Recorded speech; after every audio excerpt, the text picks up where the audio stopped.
ইশরাক হোসেনের gazette notification হবে কিনা এই ব্যাপারে নির্বাচন কমিশন আমাদের কাছে জানতে চেয়েছিল। তো নির্বাচন কমিশন তো আসলে একটা সাংবিধানিক প্রতিষ্ঠান, তা আমাদের মতামত জানার আসলে প্রয়োজন ছিল না। ওনারা সাংবিধানিক প্রতিষ্ঠান, ওনাদের সিদ্ধান্ত ওনাদেরই নেওয়ার কথা।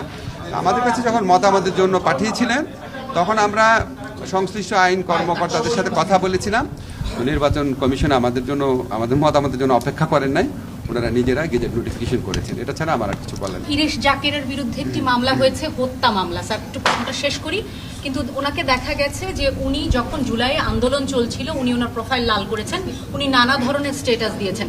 গতকালকেও প্রথম আলো একটি নিউজ করেছে যে মামলাগুলি বাণিজ্যিক কারণে বিদ্বেষমূলক কিনা। স্যার সরকার আচ্ছা, আমি আপনাদের একটু কাইন্ডলি বলি শোনেন। বাংলাদেশের আইনে কোথাও তো মামলা করার ক্ষেত্রে আপনার কোনো বাধা দেওয়া নাই, যে যার মতো মামলা করছে।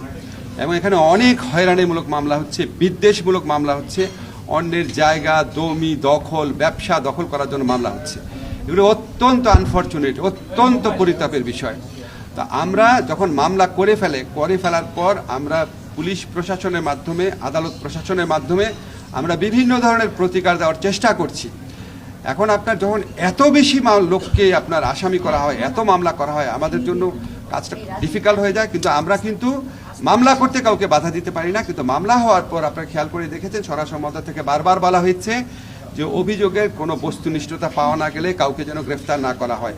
আমরা আবার আদালতের পক্ষ থেকেও আমরা যেখানে আপনার বস্তুনিষ্ঠতা নাই সেখানে যতভাবে আইনগত প্রতিকার দেওয়া সম্ভব সেগুলি দেওয়ার চেষ্টা করে যাচ্ছি।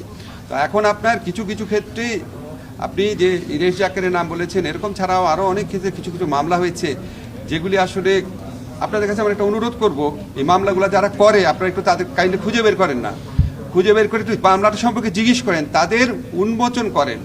তারা যেই হীন উদ্দেশ্যে বা তারা যদি কোনো হীন উদ্দেশ্যে, শত্রুতামূলক উদ্দেশ্যে, অন্যের ব্যবসা জায়গা জমি দখলের উদ্দেশ্যে বা চাঁদার উদ্দেশ্যে যদি তারা এই ধরনের মামলাগুলো করে থাকেন, আপনাদের কাছে আমাদের অনুরোধ আপনারা তাদের ভূমিকাও এক্সপোজ করেন, তাদেরকে জনগণের কাছে দেখায় দেন।